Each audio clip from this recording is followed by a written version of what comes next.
जय Shri Krishna, Radhe Govind. Welcome back to Kanhamrit. तो कल यानी कि 25 जनवरी 2025 को है षटतिला एकादशी। आज की इस वीडियो में मैं आपको बताऊंगी षटतिला एकादशी का क्या महत्व है, पूजा आपको किस प्रकार से करनी है, क्या एकादशी व्रत में संकल्प लेना जरूरी है, इस एकादशी पर भगवान को आपको किस चीज का भोग लगाना है, इस एकादशी पर 6 प्रकार से तिल का प्रयोग किया जाता है तो वो आपको किस प्रकार से करना है, और एकादशी के जितने भी नियम है 10वीं से लेकर द्वादशी तक के संपूर्ण जानकारी आज इस एक ही वीडियो में आपको मिलने वाली है। तो इस वीडियो को आप लोग एंड तक जरूर देखिएगा ताकि आपके जितने भी डाउट्स है एकादशी व्रत को लेकर वो सभी क्लियर हो सके। और षटतिला एकादशी की तो बहुत अधिक महिमा है, लेकिन उन सभी बातों को स्टार्ट करने से पहले अगर आपने चैनल पर फर्स्ट टाइम विजिट किया है तो चैनल को सब्सक्राइब करके बेल आइकन जरूर प्रेस कर दीजिएगा ताकि आने वाले सभी वीडियोस के नोटिफिकेशंस आपको मिलते रहें। चलिए वीडियो शुरू करते हैं। तो सबसे पहले तो हम ये जानते हैं कि षटतिला एकादशी का क्या महत्व है, क्योंकि देखो एकादशी तो हर मंथ आती है, हर महीने में 2 एकादशी आती है, कृष्ण पक्ष की और शुक्ल पक्ष की। साल भर में 24 एकादशी आती है, पर षटतिला एकादशी उन सभी एकादशियों से इसलिए अलग है क्योंकि इस पर तिल का बहुत अधिक महत्व होता है। जैसा कि मैं ऑलरेडी वीडियोस में पहले भी बता चुकी हूँ कि माघ के इस महीने में तिल का प्रयोग करना सर्वोत्तम होता है। तिल का किसी भी फॉर्म में आप लोग प्रयोग कर सकते हो, सेवन कर सकते हो, दान कर सकते हो, हवन कर सकते हो, भगवान की पूजा में यूज कर सकते हो, मतलब किसी ना किसी रूप में तिल का प्रयोग करना इस मंथ में बहुत इंपॉर्टेंट होता है। और उसमें भी षटतिला एकादशी, जैसे कि नाम ही से समझ में आ रहा है षटतिला, इस एकादशी पर 6 प्रकार से तिल का प्रयोग किया जाता है, इसीलिए ये एकादशी बाकी सभी एकादशियों से डिफरेंट है। कुछ ऐसे उपाय हैं बहुत ही सिंपल और छोटे जिनको कर कर आप अपने जीवन की हर समस्या से छुटकारा पा सकते हो। कई आपकी अगर मनोकामना किसी भी प्रकार की होगी तो वो भी आपकी पूरी हो जाएगी। तो षटतिला एकादशी के वो ऐसे कौन से उपाय है उसका वीडियो ऑलरेडी चैनल पर आ चुका है, लिंक मैं आप लोगों के लिए डिस्क्रिप्शन बॉक्स में दे दूंगी, आप लोग उसे जरूर ही चेकआउट करिएगा। अब हम सबसे पहले तो ये जान लेते हैं कि षटतिला एकादशी की पूजा विधि कैसी रहेगी, क्योंकि ये सबसे ज्यादा पूछे जाने वाला क्वेश्चन रहता है। तो देखिए, षटतिला एकादशी वाले दिन आपको ज्यादा देर तक नहीं सोना चाहिए, आपको ब्रह्म मुहूर्त में उठ जाना चाहिए। ब्रह्म मुहूर्त का जो समय होता है वो सूर्योदय से 1.5 घंटा पूर्व होता है। आपके स्थान पे जो भी सूर्योदय का समय है उससे 1.5 घंटा पूर्व उठकर आपको स्नान आदि से फ्री हो जाना चाहिए। ऐसा करने से आपको माघ स्नान का फल भी प्राप्त होगा। माघ स्नान का भी बहुत अधिक महत्व होता है। तो आप उठिए, स्नान आदि से फ्री हो जाइए, उसके बाद में आप भगवान की मंगला आरती कीजिए। मंगला आरती अगर आपको नहीं आती है तो मैं लिंक जो है वीडियो का वो डिस्क्रिप्शन बॉक्स में डाल दूंगी, उससे आप चेकआउट कर लेना कि मंगला आरती कैसे करते हैं। भगवान की मंगला आरती करने के बाद फिर हमें तुलसी देवी की पूजा करनी है। देखो, हर एकादशी पर तुलसी महारानी की पूजा सेवा करना बहुत ज्यादा इंपॉर्टेंट होता है, बहुत ज्यादा फलकारी होता है ये। तो तुलसी महारानी की पूजा अब मंगला आरती के बाद आपको करनी है। तो तुलसी महारानी की पूजा के लिए देखो काफी सारे लोगों का ऐसा भाव होता है कि तुलसी महारानी का एकादशी पर निर्जल व्रत है, तो वो लोग एकादशी पर तुलसी महारानी को जो है जल अर्पित नहीं करते हैं। अगर आप भी ऐसा भाव रखते हैं, वैसे भी अभी सर्दियों का मौसम चल रहा है तो ज्यादा जल तो हम वैसे भी तुलसी महारानी को नहीं देते हैं। आप चाहे तो आज ही आप तुलसी महारानी को इतना जल दे दीजिए कि कल आपका 11 का दिन भी निकल जाए। तो फिर आप लोग कल जल मत दीजिएगा, अगर आपकी इच्छा है तो आप दे भी सकते हो। फिर तुलसी महारानी को कुमकुम, हल्दी, रोली ये सब कुछ आपको लगाना है। अच्छा, एक और बात, चावल आपको नहीं चढ़ाने हैं क्योंकि कल एकादशी है, तो चावल की जगह पर तिल का प्रयोग करना है। भगवान की पूजा में भी और तुलसी महारानी की सेवा में भी आपको तिल का प्रयोग करना है। उसके बाद दीपक प्रज्वलित कीजिए तुलसी महारानी के सामने। आप चाहे तो उनकी आरती भी गा सकते हैं जो कि है नमो नमो तुलसी महारानी, इजीली आपको ऑनलाइन वो आरती मिल जाएगी। उसके बाद आपको तुलसी महारानी की प्रदक्षिणा करनी है, तो कम से कम 4 परिक्रमा करनी है, ज्यादा से ज्यादा फिर जितना भी आपकी सामर्थ्य है आप उतना कर सकते हो। इतना कार्य होने के बाद फिर भगवान को आपको कुछ ना कुछ भोग लगाना है, तो जो भी आपके पास अवेलेबल है वो भोग लगाइए। अच्छा, इस एकादशी पर भगवान का जो सबसे प्रिय भोग है वो रहेगा तिल का भोग, क्योंकि तिल का ही इस मंथ में सबसे ज्यादा महत्व है, इस एकादशी पर सबसे ज्यादा महत्व है। तो तिल का आप किसी भी फॉर्म में भोग लगाइए, तिलकुट बनाइए, तिल के लड्डू बनाइए, तिल की चक्की बनाइए। याद रखिए, एकादशी है तो अन्न में तिल का प्रयोग नहीं करना है और अन्न का सेवन भी हमें नहीं करना है।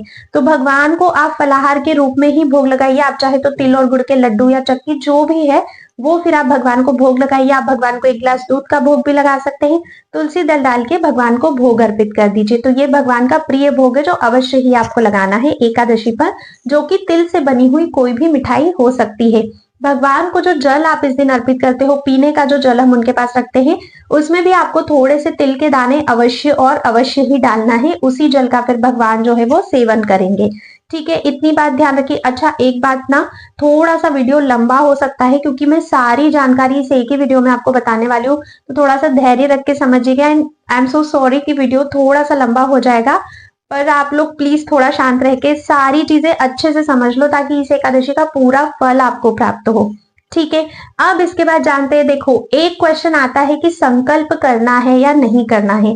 तो संकल्प देखिए तब जरूरी होता है जब कोई भी व्रत आप किसी भी मनोकामना के लिए करते हो कि मेरी ये इच्छा पूरी हो जाए, वो इच्छा पूरी हो जाए, फिर हम व्रत का संकल्प लेते हैं, व्रत का पालन करके फिर उसका उद्यापन करते हैं। लेकिन एकादशी का जो व्रत है वो हम करते हैं भगवान श्री कृष्ण की प्रसन्नता के लिए। तो जब हमें भगवान को प्रसन्न करना है, उसमें आपको किसी संकल्प की कोई भी आवश्यकता नहीं है। भगवान को प्रसन्न करना वो भगवान के प्रति आपकी भक्ति और आपकी सेवा को दर्शाता है। ठीक है, अगर आप इस एकादशी का व्रत या किसी भी एकादशी का व्रत किसी भी इच्छा या मनोकामना के लिए करते हो, तब आपको संकल्प करना चाहिए। अगर आप भगवान श्री कृष्ण की प्रसन्नता के लिए कर रहे हो तो संकल्प की कोई आवश्यकता नहीं है। ठीक है, आप एकादशी का व्रत नॉर्मल तरीके से ही करो बिना संकल्प के। मैं भी पर्सनली एकादशी के व्रत का कभी भी संकल्प नहीं करती हूँ। तो अब आप देख लीजिएगा कि आपको क्या करना है। ठीक है, अब हो सके तो भगवान को, जैसे लड्डू गोपाल हैं या युगल जोड़ी सरकार है, तो आप उन्हें पीले रंग के वस्त्र धारण करवाइए क्योंकि भगवान को पीतांबर बहुत अधिक पसंद है। तो एकादशी के दिन अगर है आपके पास अवेलेबल तो खुद भी पीले रंग के वस्त्र पहनिए, भगवान को भी पीले रंग के वस्त्र पहनाइए। मंगला हो गई, भोग लग गया, सब कुछ हो गया। अब हमें भगवान की, जैसे भी आप लोग रोज पूजा करते हो वैसे ही आपको पूजा करनी है। भगवान को स्नान करवाइए। अगर लड्डू गोपाल है तो आप उन्हें पंचामृत से अभिषेक करवा सकते हैं, और लड्डू गोपाल नहीं है, अगर युगल जोड़ी सरकार है तो नॉर्मल पानी से ही आप उन्हें स्नान करवा सकते हैं। एक सबसे इंपॉर्टेंट बात जो षटतिला एकादशी पर अवश्य ही करनी है वो है कि जब भी आप ठाकुर जी को, अपने कान्हा को स्नान करवा रहे हो, उनके स्नान के जल में थोड़ा सा गंगा जल और काले तिल आपको अवश्य ही मिलाना है। उसके बाद ही लड्डू गोपाल को आपको स्नान करवाना है। थोड़ा सा तिल का उपटन बना लीजिएगा पाउडर फॉर्म में, उससे लड्डू गोपाल को थोड़ा सा उपटन लगाइएगा, थोड़ी सी मालिश कीजिएगा। उसके बाद उन्हें तिल वाले पानी से आप लोग स्नान करवाइएगा। तो ये होती है विधि आपके पूजा करने की। इसके बाद फिर से जैसे श्रृंगार आरती हो जाती है, उसके बाद भगवान को फिर से भोग लगाया जाता है। तो जो भी फलाहार, फ्रूट्स वगैरह जो भी आपके पास अवेलेबल है वो आप भोग लगाइए, पर तिल की कोई ना कोई सामग्री, कोई ना कोई मिठाई उनके पास पूरे दिन तो रहनी ही चाहिए। जब उनका मन करेगा वो लेकर उसे पा लेंगे। ठीक है, इतना हो गया। अब देखिए, एकादशी में ना आपको भी ज्यादा से ज्यादा भगवान के नामों का जप करना चाहिए, संकीर्तन करना चाहिए, ग्रंथों का पाठ करना चाहिए। अपने पूरे दिन को भगवान को ही समर्पित करना चाहिए। अगर आप पूरा टाइम भगवान के पास नहीं बैठ सकते हो तो मन से आप उनके नामों का स्मरण कीजिए। जॉब पे जा रहे हो, स्कूल जा रहे हो, कॉलेज जा रहे हो, घर में बहुत ज्यादा बिजी हो, कोई प्रॉब्लम नहीं है। जो काम आप करते हो वो सभी काम करते हुए भगवान की लीला का चिंतन करिए, भगवान के नामों का जप करिए। ये सबसे बड़ी भक्ति होती है, हमें अपने काम को नहीं छोड़ना है। तो इस चीज को आपको बिल्कुल ध्यान रखना है। अब इसके बाद देखिए, संध्या के समय पर भी हमें पूजा करनी होती है। शाम को जो दिया बत्ती का टाइम होता है, गोधूली बेला का, उस समय भी आपको पूजा करनी है। बहुत सारे लोग होते हैं जो डेली इस समय पूजा नहीं कर पाते हैं ऑफिस या किसी कार्य की वजह से, लेकिन कोशिश करिए कि षटतिला एकादशी पर संध्या के समय घर में भगवान की पूजा अवश्य ही हो। आप नहीं कर सकते हो तो आप किसी को ये बात बोल सकते हो। उसके बाद शाम की पूजा के बाद फिर से आप कुछ ना कुछ भगवान जी को भोग लगा दीजिए। उसके बाद तुलसी महारानी के सामने दीप आपको अवश्य और अवश्य ही प्रज्वलित करना है। तो तुलसी महारानी के सामने दीप प्रज्वलित कीजिए और अपना पूरा दिन भगवान को समर्पित कीजिए। इस तरह से आपको पूजा करनी है। देखो, काफी सारे लोग बताते हैं कि एकादशी के दिन पूजा करने के लिए आपको अलग से पाटा रखना होता है, फिर भगवान विष्णु की या जो भी घर में लड्डू गोपाल है उनकी प्रतिमा को विराजमान कीजिए, फिर और भी बहुत सारी लंबी चौड़ी प्रोसेस सभी लोग बताते हैं। लेकिन देखिए, पर्सनली मैं इतना कुछ भी नहीं करती हूँ क्योंकि हम लोग गृहस्थ में हैं। हमारे पास काफी सारे काम होते हैं, घर के काम होते हैं, ऑफिस के काम होते हैं, बच्चों के काम होते हैं, मतलब इतने सारे कार्यों में इतने विधि विधान से हम लोग पूजा नहीं कर सकते हैं। इसीलिए ग्रंथों में गृहस्थ लोगों के लिए कुछ छूट दी गई है। इसीलिए आप डेली जिस प्रकार से पूजा करते हो वैसे ही आप लोग पूजा कीजिए। बहुत ज्यादा तामझाम करने की कोई आवश्यकता नहीं है, क्योंकि फिर उस केस में क्या होता है कि ना आप अपने कर्म को अच्छे से कर पाते हो, ना ही आप पूजा को अच्छे से कर पाते हो। तो जितना पूजा पाठ को सिंपल रखोगे आपके लिए उतना ही अच्छा होगा और इससे परिवार वालों को भी किसी भी तरह की कोई प्रॉब्लम नहीं होगी। तो बिल्कुल सिंपल तरीके से पूजा कीजिए जैसे डेली करते हो, पर एक विशेष काम जो एकादशी पर करना है वो ये है कि भगवान से जुड़े रहना है किसी न किसी रूप में। या तो नाम जप करो, ग्रंथ पाठ करो, भगवान के भजन सुनो, भगवान के नाम का संकीर्तन घर में चला लो, किसी भी फॉर्म में मंदिर जाओ, कैसे भी, बस भगवान से आपको एकादशी के दिन जुड़े रहना है। उनका स्मरण आपकी स्मृति में पूरे 24 घंटे होना चाहिए, वो नहीं जाना चाहिए, बस इतना ध्यान रखो। आपकी सबसे बड़ी पूजा यहीं पर हो जाती है। अब मैं आप लोगों को बताती हूँ कि एकादशी व्रत के नियम क्या होते हैं। देखो नियम जो है वो 10वीं से ही स्टार्ट हो जाते हैं, मतलब आज ही से। तो 10वीं के दिन आप लोगों को सूर्य अस्त होने के बाद भोजन नहीं करना होता है। सूर्य अस्त होने से पहले पहले भोजन कर लीजिए। अगर किसी कारणवश आप पहले नहीं कर पाए हो, बाद में करना भी पड़ रहा है, तो बहुत लाइट भोजन आप लोग लीजिए, या फिर आप लोग फलाहार कर सकते हो। जैसे एकादशी के दिन करते हो उसी प्रकार से फलाहार आप लोग ग्रहण कर सकते हो। तामसिक भोजन आज के दिन यानी 10वीं के दिन आपको नहीं करना है। बिना प्याज लहसुन वाला शुद्ध सात्विक भोजन ही आपको करना है, ठीक है। उसके बाद 10वीं की रात्रि में कहते हैं कि आपको जमीन पर सोना चाहिए, पलंग पर नहीं सोना चाहिए, क्योंकि पलंग को तामसिक माना जाता है। जमीन पर, एकदम जमीन पर नहीं, आप लोग कुछ भी बिछाकर सो सकते हो। अगर पॉसिबल हो सकता है तो आप इसे भी फॉलो कीजिए, ठीक है। उसके बाद मतलब हम लोग एकादशी के नियम की बात करते हैं। तो एकादशी तिथि के नियम बस यही होते हैं जो अभी मैं आपको पीछे ऑलरेडी बता चुकी हूँ। किस प्रकार से अपने दिन को व्यतीत करना है वही, और सबसे बड़ा नियम यह है कि अन्न का आपको पूर्णतः त्याग कर देना है। एकादशी वाले दिन किसी भी रूप में ना किसी को अन्न खिलाना चाहिए और ना खुद ग्रहण करना चाहिए। अब बहुत एक्सट्रीम कंडीशन है कि अब घर वाले व्रत नहीं करते हैं तो फिर उनके लिए आप भोजन पका सकते हो, लेकिन आप भगवान से प्रार्थना भी करते रहिए कि धीरे धीरे आपके घर वाले भी एकादशी का व्रत करना स्टार्ट कर दें। अगर 10वीं के नियमों की बात करें, मतलब द्वादशी के नियमों की अगर बात करें, तो द्वादशी पर भी कहते हैं कि एक ही समय आपको भोजन करना चाहिए। जब आप पारण करते हो तो पारण के समय ही आप जो ग्रहण कर रहे हो बस, ठीक है, फिर उसके बाद आपको भोजन नहीं करना है। उस दिन भी एक ही समय भोजन करना होता है। एकादशी वाले दिन रात्रि जागरण का बहुत अधिक महत्व है। कहते हैं एकादशी की जो रात होती है वो सोने के लिए नहीं होती है, तो इस दिन आपको जागरण करना चाहिए जितना आपसे संभव हो सकता है, और भगवान के नामों का जप आपको करना चाहिए। गुरु मंत्र प्राप्त है तो गुरु मंत्र जप कीजिए। पर आज के समय में ना कई सारे, क्या मैं कहूंगी अधिकतर लोग ऐसे ही हैं जो रात्रि जागरण नहीं कर सकते, क्योंकि नेक्स्ट डे उन्हें बहुत सारे कार्य होते हैं, ऑफिस भी जाना होता है। तो ऐसे में कोशिश करिए कि घर में अगर 2-3 लोग हैं तो बारी बारी से 2-2 3-3 घंटे के हिसाब से रात्रि जागरण हो सके। इतना भी पॉसिबल नहीं है तो कम से कम 12 बजे तक तो आप लोग रात में जरूर जगिएगा। वैसे भी नॉर्मली हम लोग 12 बजे तक जग लेते हैं, तो 12 बजे तक तो जगेगा, फिर उसके बाद आप चाहें तो सो सकते हैं।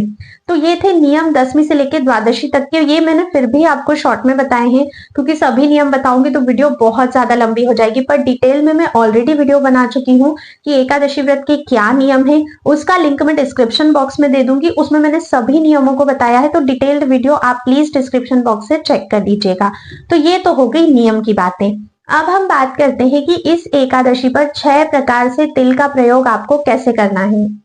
शास्त्रों में कहा गया है कि षटतिला एकादशी पर 6 तरह से तिल का प्रयोग करना चाहिए।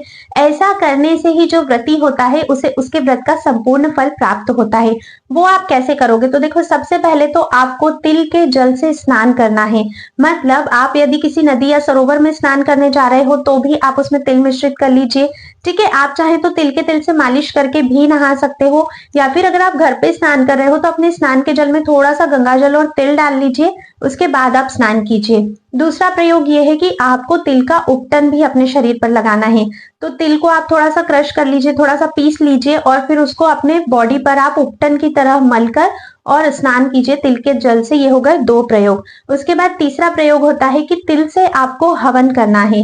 तो तिल से हवन करना बहुत ही सिंपल होता है, कुछ नहीं करना है। आम की लकड़ियां कहीं से ले आइए, थोड़ा सा कपूर लीजिए, थोड़ा सा देसी घी आप लीजिए, उससे आप अग्नि प्रज्वलित कर लीजिए। भगवान का कोई भी मंत्र बोलते हुए, कुछ नहीं आता है तो राधे राधे या फिर हरे कृष्ण महामंत्र या फिर ओम नमो भगवते वासुदेवाय बोलते हुए तिल से आप लोग आहुति उसमें दे दीजिए। ये हो गया तिल का हवन। अगर ये भी नहीं कर सकते हो तो फिर भगवान के सामने बस आप तिल के तेल का दीपक जला दीजिए, उसमें थोड़े से तिल डाल दीजिए।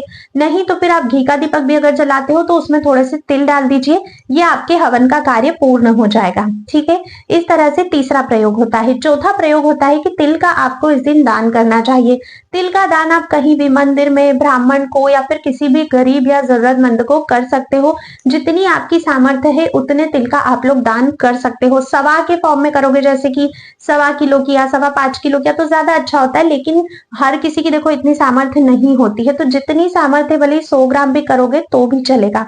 ठीक है, तो तिल का आपको दान करना चाहिए, ये हो गया चौथा प्रयोग। उसके बाद तिल के जल का आपको सेवन करना चाहिए। तो जो भी पानी आप पी रहे हो दिन भर, उसमें थोड़े से आप तिल के दाने मिला लीजिए। तिल मिलाने के बाद ही फिर उस जल का आप लोग सेवन कीजिएगा। तिल से बना हुआ भोजन आपको करना चाहिए। तो देखिए, अन्न तो हम एकादशी है तो बिल्कुल ग्रहण नहीं करेंगे, लेकिन एकादशी प्रसाद जो लेते हो उसमें आप तिल मिश्रित कर सकते हो, तिल के लड्डू खा सकते हो, है ना, या फिर आप नॉर्मल तिल का भी यूज कर सकते हो, तिलकूट का भी यूज कर सकते हो। तो तिल का सेवन भी करना है और जल के फॉर्म में भी आपको तिल पीना है। इस तरह से तिल का आपको 6 प्रकार से प्रयोग करना चाहिए। एक और सबसे आवश्यक बात कि अगर इस दिन आप पितरों का तर्पण करते हो तिल के साथ षटतिला एकादशी पर, तो आपके पितरों को मोक्ष की प्राप्ति होती है और हमें उनका आशीर्वाद प्राप्त होता है। तो अपने पितरों की तृप्ति के लिए, उनके मोक्ष के लिए आप लोग उनका तर्पण भी अवश्य ही करिएगा। तो ये था कि तिल का 6 प्रकार से आप लोग प्रयोग किस किस तरह से कर सकते हो। जितनी भी आवश्यक बातें थी मैंने आपको सभी बता दी हैं। पूजा विधि क्या रहेगी, नियम क्या रहेंगे, व्रत आप लोगों को कैसे करना है, तिल का प्रयोग कैसे करना है। एक और चीज बता देती हूँ, जो क्वेश्चन भी बहुत पूछा जाता है, व्रत कैसे करें। देखो, या तो निर्जल व्रत कर सकते हो, या फिर फलों के ऊपर व्रत कर सकते हो, दूध या फल के ऊपर, या फिर आप एकादशी प्रसाद लेके व्रत कर सकते हो। ओवरऑल कहने का मतलब सिर्फ इतना है, जितना भी आपके शरीर में सामर्थ्य है उस हिसाब से आपको व्रत करना है। बिल्कुल एकदम शरीर को कष्ट देकर भी निर्जल करके दूसरे दिन बीमार नहीं पड़ना है। ठीक है, अगर आपसे नहीं निपटा है तो आप एकादशी प्रसाद ले सकते हो, जिसमें आप कुट्टू का आटा, राजगिरे का आटा, सिंघाड़े का आटा, मूंगफली के दाने और भी काफी सारी ऐसी चीजें हैं जो खा सकते हो। डिटेल्ड वीडियो उसका भी ऑलरेडी चैनल पर आ चुका है कि एकादशी के व्रत में क्या क्या आप लोग खा सकते हो। लिंक मैं आप लोगों को डिस्क्रिप्शन बॉक्स में दे दूंगी, वहां से आप लोग डिटेल में चेक जरूर कर लीजिएगा। तो इस तरह से आप लोग व्रत कर सकते हो। ध्यान रखिएगा, तिल का सेवन अवश्य ही करना है किसी न किसी फॉर्म में, और भगवान को भी भोग अवश्य ही लगाना है। बाकी सभी कुछ मैं आपको बता चुकी हूँ। अगर कुछ भी छूट गया है, कोई भी प्रश्न है, कोई भी डाउट है, प्लीज आप मुझे कमेंट करके पूछ लीजिएगा। मैं सभी के प्रश्नों के आंसर देने की पूरी कोशिश करूंगी। अगर आप लोगों को थोड़ा भी वीडियो पसंद आया है तो इसे ज्यादा से ज्यादा शेयर कीजिए, ताकि सभी लोगों तक ये इन्फॉर्मेशन पहुंच सके, क्योंकि बहुत सारे क्वेश्चंस आते हैं बहुत सारे लोगों के। तो ज्यादा अच्छा होगा कि वो लोग ये वीडियो देख ले, क्योंकि इसमें मैंने सभी कुछ बताया है। और अगर पसंद आया है तो लाइक के बिना बिल्कुल भी मत जाइएगा, और कमेंट में राधे राधे भी अवश्य ही लिखिएगा। अब मैं आप सभी से मिलूंगी नेक्स्ट वीडियो में। एक और इम्पोर्टेंट बात जो मैं बताना भूल गई थी, वो ये है कि एकादशी व्रत की कथा भी आपको अवश्य ही सुननी चाहिए। हर एकादशी की अपनी एक कथा होती है, जो आपको इस चैनल पर अवश्य ही मिल जाएगी। आप चाहे तो कहीं भी सुन सकते हैं, लेकिन आपको चैनल पर भी कथा मिल जाएगी, जो कि कल आपको एकादशी वाले दिन मॉर्निंग में मिल जाएगी। तो दिन भर में जब भी आपको टाइम मिलता है, एकादशी की कथा अवश्य ही सुनिएगा। अब हम मिलते हैं नेक्स्ट वीडियो में, तब तक के लिए राधे राधे।